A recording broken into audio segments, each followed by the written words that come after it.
Tonight's story is a calm, guided walk across the old course at St. Andrews, the home of golf, told slowly and gently to help you relax and drift into sleep.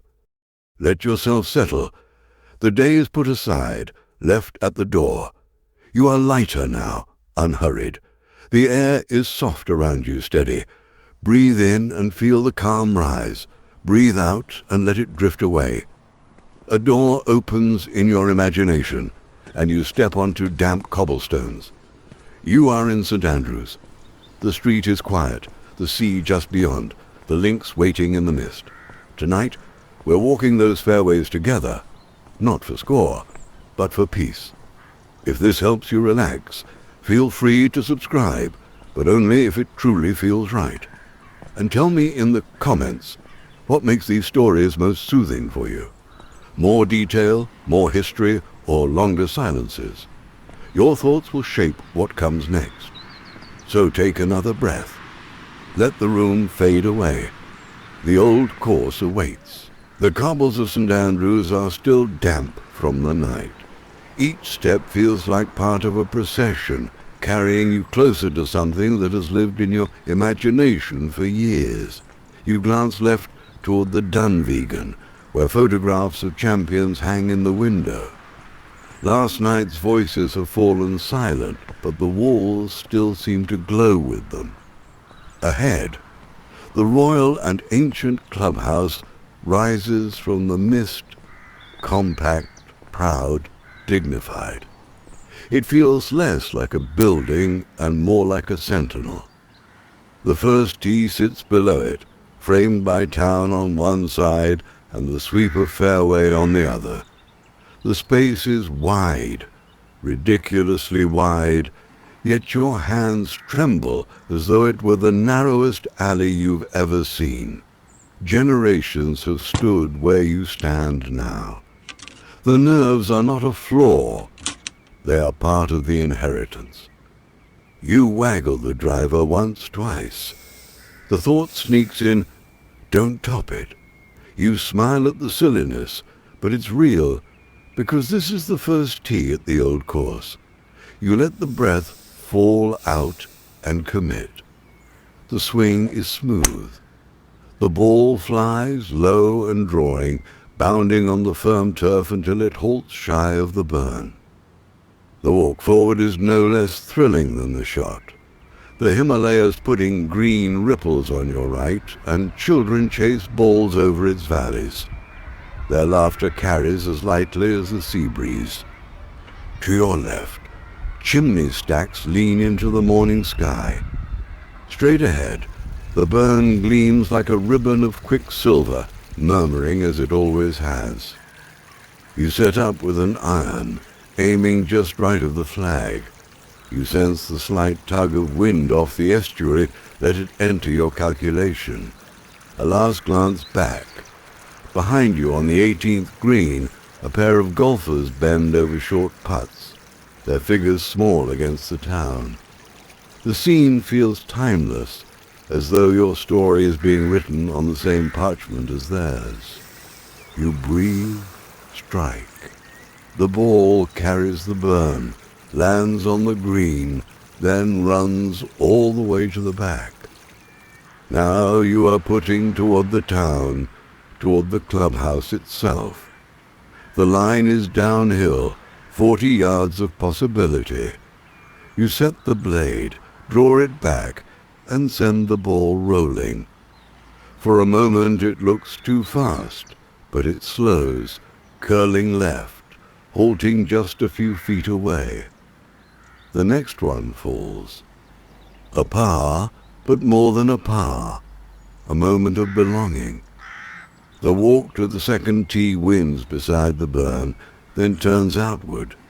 The air is cooler here, the sea pressing closer. You glance right.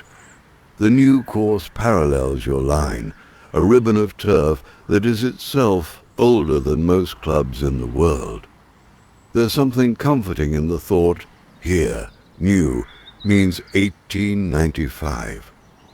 At the second tee, you pace slowly behind the markers. The fairway stretches beyond a rise, its surface unseen.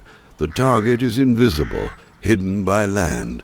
This is where you remind yourself, trust the line, trust the ground. You draw the driver back, but the breeze whispers left. The ball starts fine, then drifts, and when it lands, it skitters into Cheap's bunker. You sigh, not angry, only respectful. A good amateur expects to visit at least one bunker here. Climbing down, you press your shoes into the sand, feeling its damp weight. The walls rise above you, revetted sod stacked by hand. You place the wedge open, swing steep, and the ball pops upward, landing on the apron, then rolling gently onto the shared green. The putt from distance is long, across a green the size of a meadow. You walk halfway just to feel the slope beneath your feet. When you return, the line feels clear. The stroke sends the ball over a ridge, slowing, bending. It comes to rest 4 feet away. The tidy putt drops. Another par. Not flashy, but satisfying. As you step off the green, the thought occurs, St. Andrews doesn't punish to humiliate. It asks for respect. When you give it, it gives you something back. The third tee feels quieter, tucked against the linksland. To the right, the fairway seems to fold open toward the sea. To the left, the Cartgate bunker complex waits like an old scar. Its edges are softened by grass, but its reputation is sharp. You stand over the ball with 3 wood, not driver. You don't need length here, just trust. A small exhale. You draw the club back, sweep it through, and the ball starts straight, nudged slightly by the right to left breeze. It runs down the fairway's right edge, safe but long enough to matter.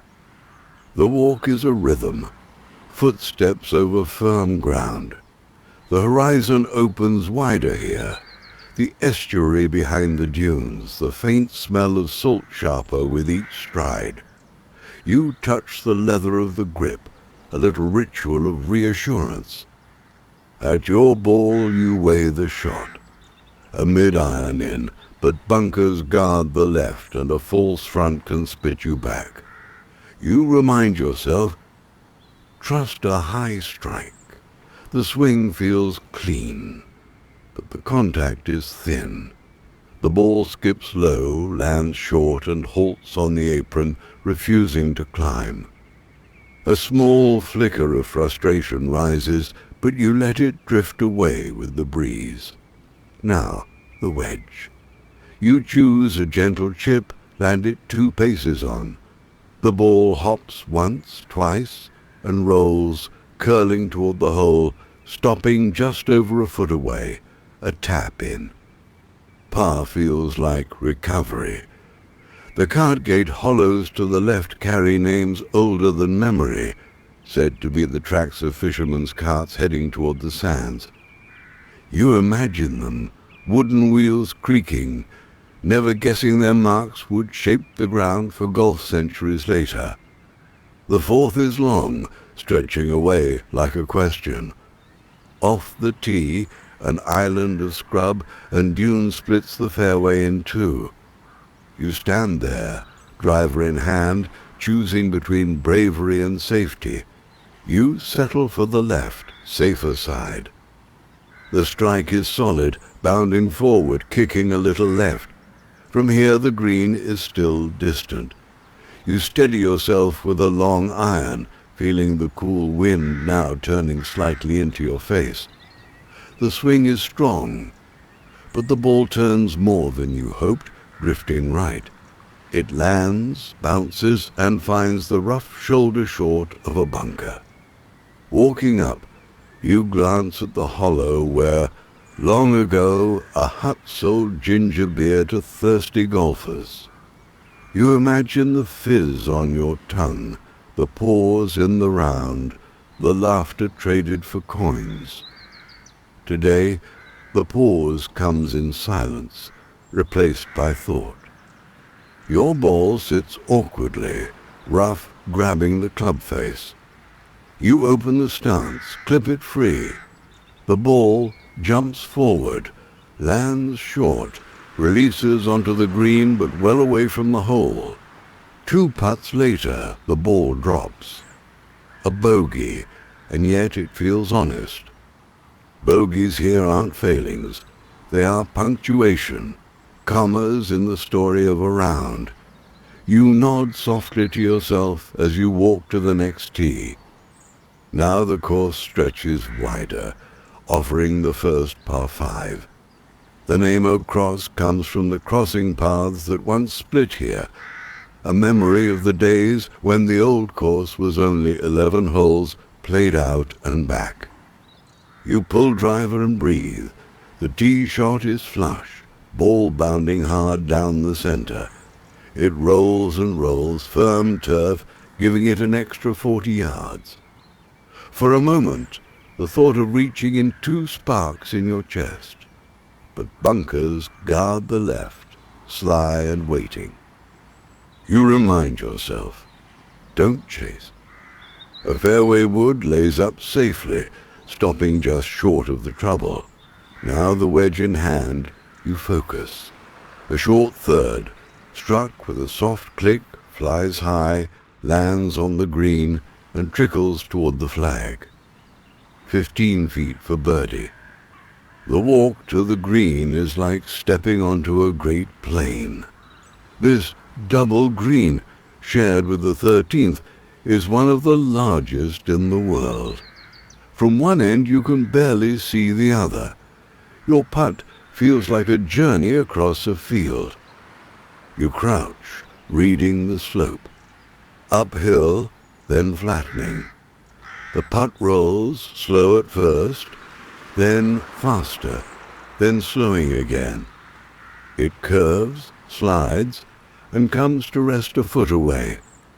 The next stroke drops. Birdie. You smile because it feels like a gift. Standing on the edge of the green, you glance back, dunes behind, estuary to the right, the faint spire of St. Andrews still visible far behind. Here, you realize you are playing not just a hole, but the very model that shaped the game's future. The 6th is blind from the tee. You stand, looking out at a horizon of humps and ridges, unable to see the landing ground.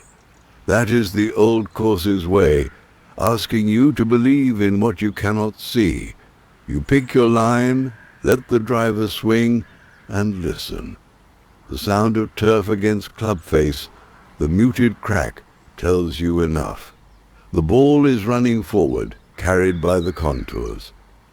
Walking on, the fairway reveals itself slowly, never all at once. The ground dips, then rises in gentle folds, as though the sea's waves had been frozen in grass. To the right, the Eden estuary glimmers pale, its tide drifting quietly in and out. The green ahead sits open, framed by nothing but sky and sand-colored wisps of rough. Your approach lands short, hops, and settles on the apron. A long, flowing putt takes you close, and the next drops. Another par. The 7th runs short, a hole of nuance. The drive feels controlled, ball bounding along fairway that ripples underfoot. From your ball, the green lies broad and shallow, a double surface it shares with the 11th. It feels endless. You strike an iron, and the ball floats forward, hopping onto the surface, rolling and rolling. Long putts here are like journeys across a field. Yours finishes 10 feet short. The 2nd stroke slides in. Another rhythm, another note in the round's quiet song. The 8th is called short, but it asks for bravery. A par 3 ringed by bunkers, their faces steep, revetted in layered turf. You stand over the ball longer than usual, rehearsing the shot in your mind. One breath, one swing. The ball climbs, high and true, lands on the front third of the green, and holds. A sigh leaves your chest. Walking forward, the bunkers seem even deeper. They guard the target like old sentries. Your putt is 15 feet, a soft break to the right. You stroke it, watch it turn, slow, and fall at the last roll. Birdie. A small smile forms, not triumphant, just quietly grateful. Beyond the green, the links stretch outward, rolling toward the sea. No houses now, no stone walls or streets, just dunes, heather, and the long memory of this ground. It was not designed in a drawing room. It was shaped by wind, by grazing animals, by generations of play. Old Tom Morris tended these very fairways, cutting bunkers by hand, planting fescues to strengthen the turf. The old course is not built. It has grown, like the land itself. And as you walk on toward the 9th, you feel yourself moving not just across ground, but across time. The 9th tee feels wide and generous, the hole stretching straight ahead. This is the far end of the outward journey, yet the town is still hidden behind folds of dune, not yet in sight. All you see is fairway, running long, rippling toward a green that seems closer than it is.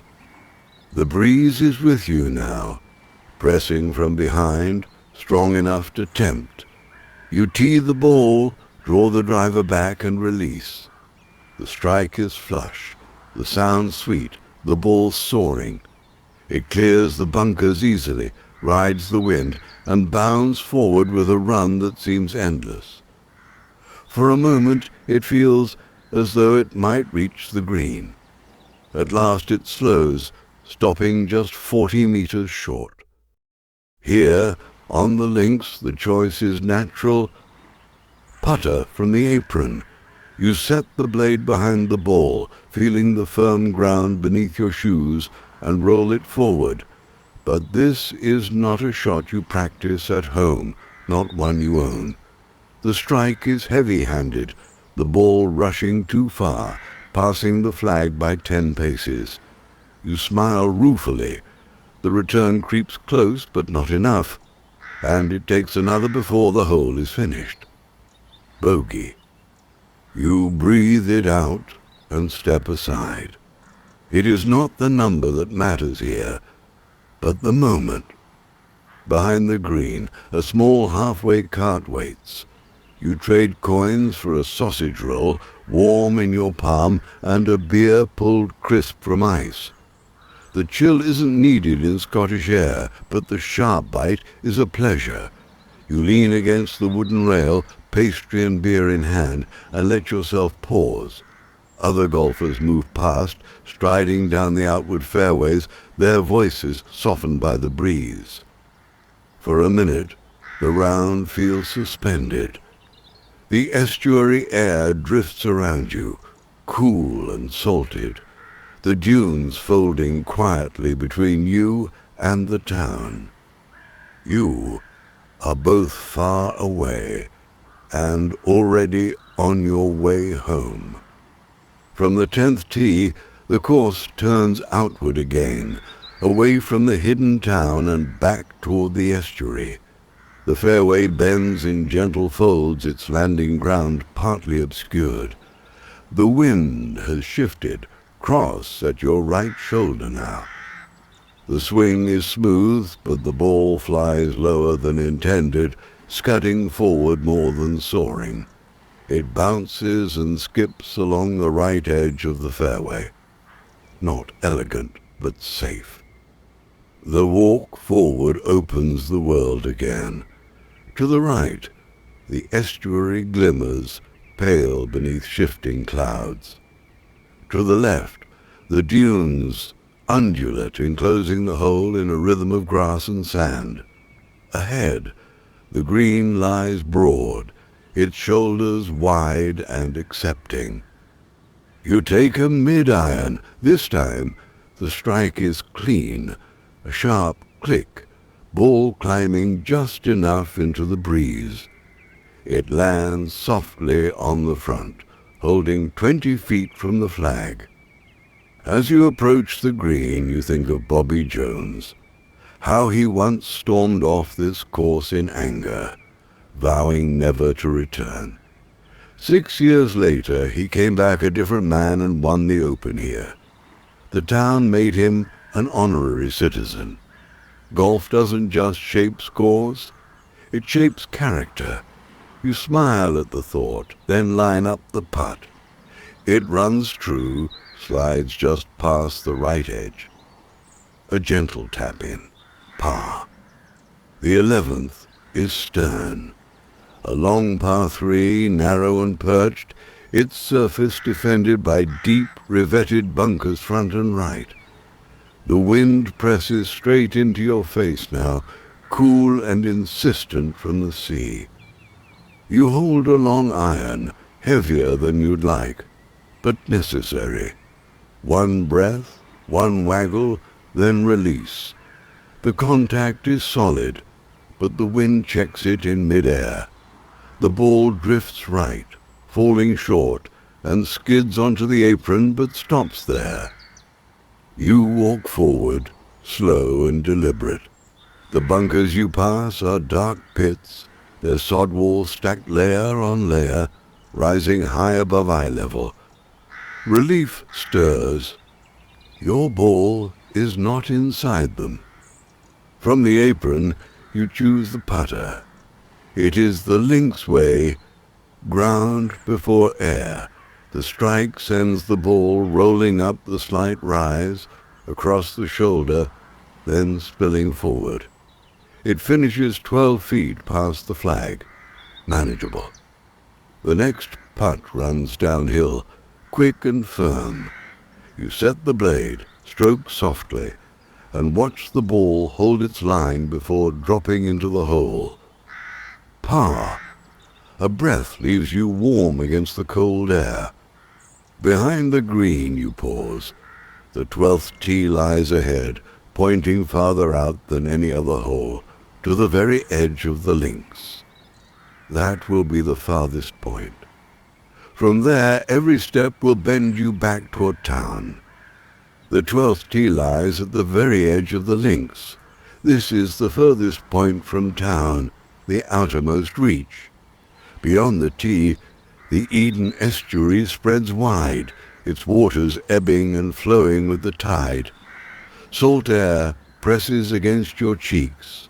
A heron lifts from the reeds and drifts across the sky, its wings slow and heavy. The hole itself is modest on the card, a short par 4, but it asks for care. The fairway narrows, rough creeping in, and a string of bunkers pinch the landing. You place the driver back in the bag and take out a 3-wood instead. One smooth swing, and the ball sets off low, bounding through the folds, finishing in the center. The walk forward feels almost otherworldly. No houses, no stone, no spires, only grass, dunes, estuary. You think, this is what the first golfers must have seen, when golf was still shepherds and feather balls.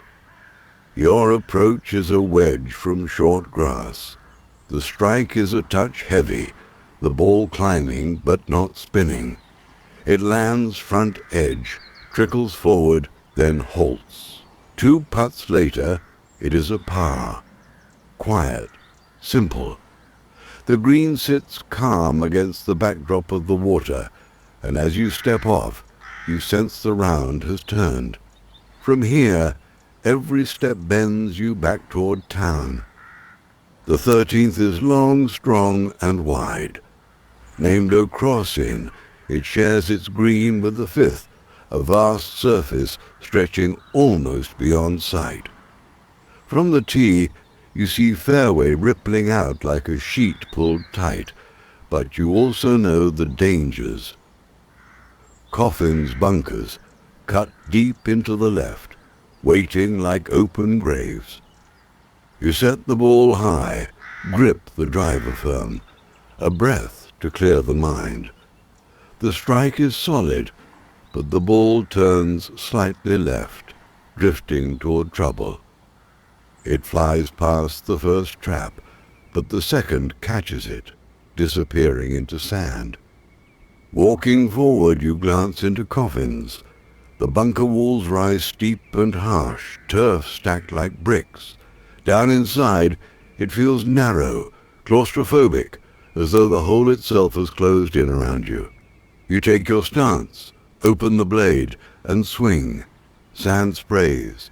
The ball leaps, scrapes the lip, and just escapes, rolling into rough. Relief washes through you, even as a sigh escapes. The lie is scruffy, grass thick around the ball. You take a strong grip, punch an iron forward. The ball skids, low, bounding, and finds the apron, 20 yards short. From there, the putter again.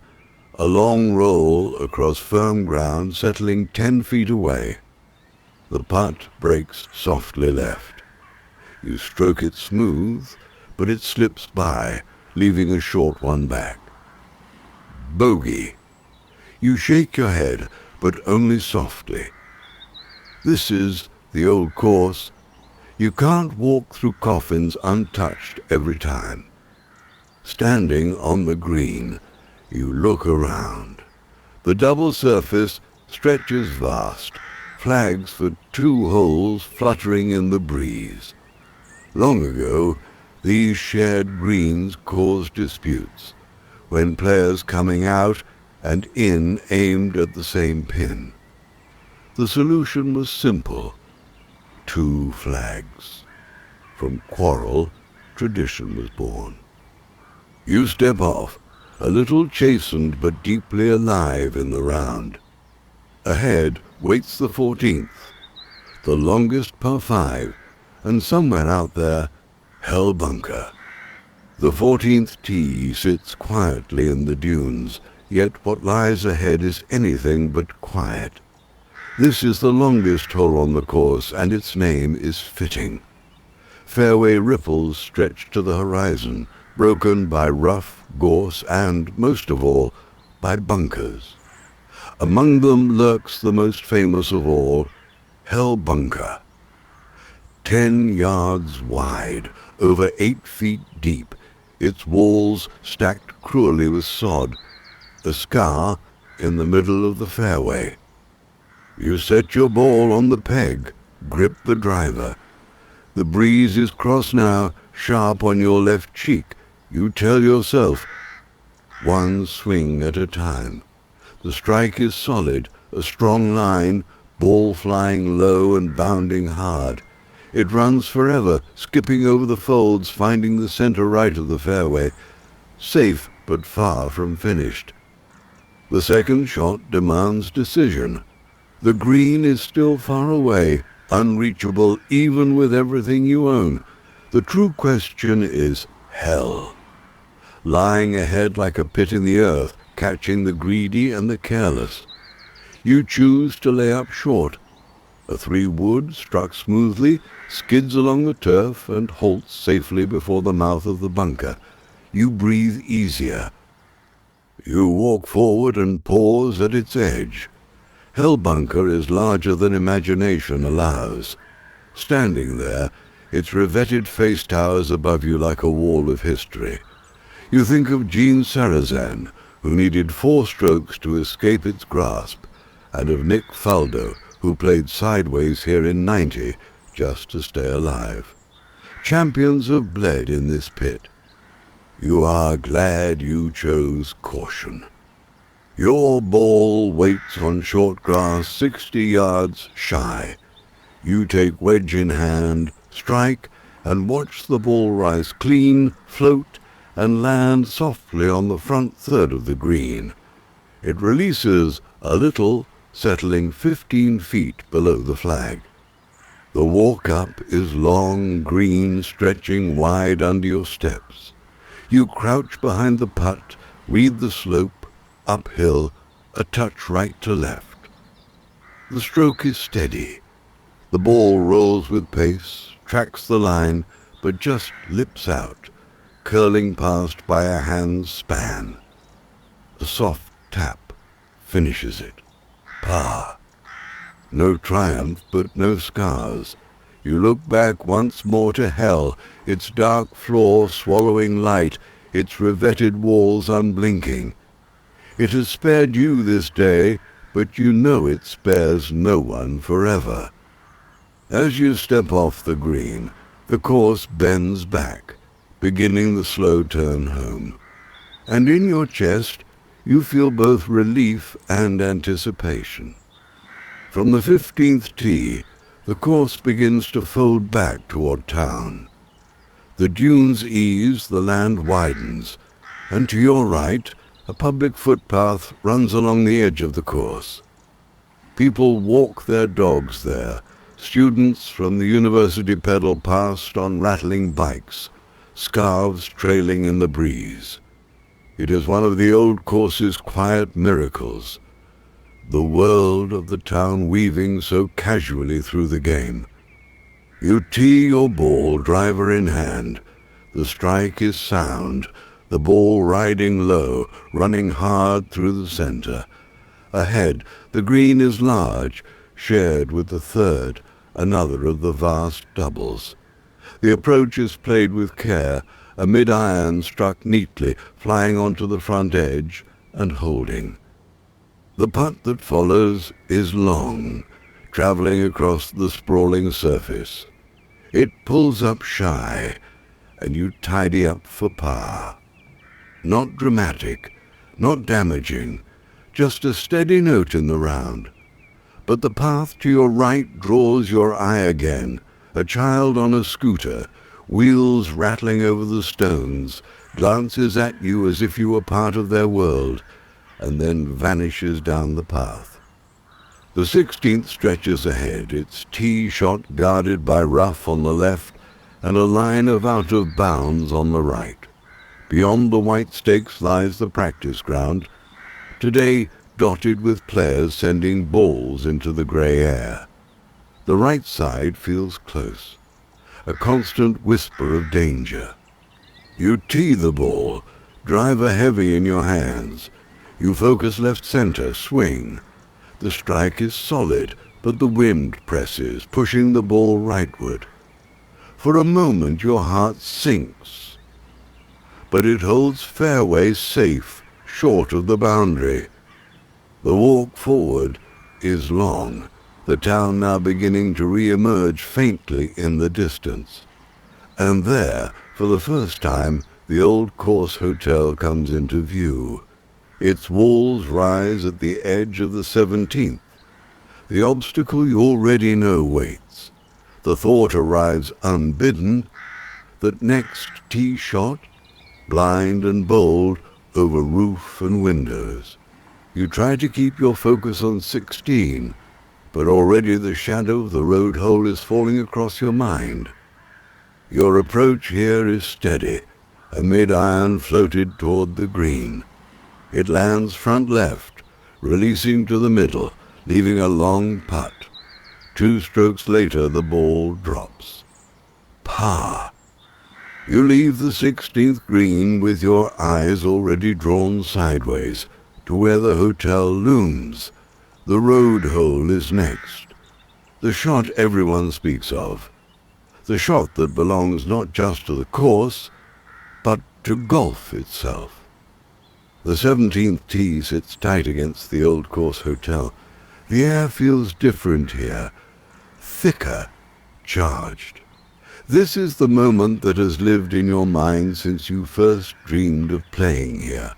The fairway lies hidden beyond the corner of the building, blind from where you stand. The only way is over the hotel itself. You step behind the ball, eyes fixing on a high window across the roofline. Countless golfers before you have picked the same line. You settle, waggle, then draw the driver back. The strike is flush, the sound crisp. The ball clears the corner easily, soaring over roof and chimney. But the wind presses from the right, and the shot drifts left, tumbling into the rough along the far side. Walking forward, the scale of the hole reveals itself. To your right, the fairway narrows beside the road, pinched tight by the jigger inn.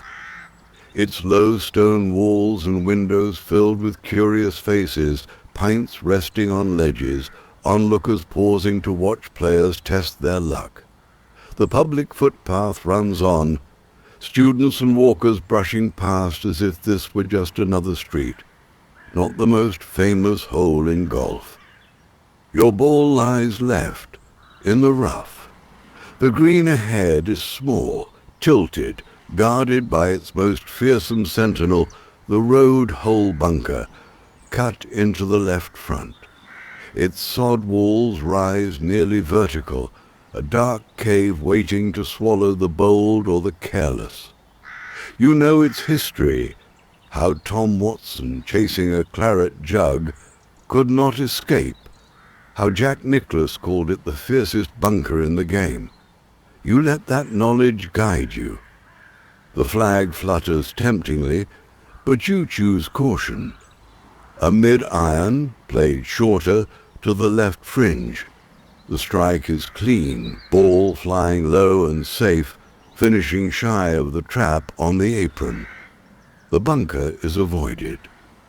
The walk-up is heavy with history. The bunker gapes beside you, its revetted wall towering, the sand within scarred by desperate swings. You step onto the green, ball waiting. Your putt from the fringe runs long, curling across the slope, finishing 15 feet away. The return lips out, and the next drops. Bogey.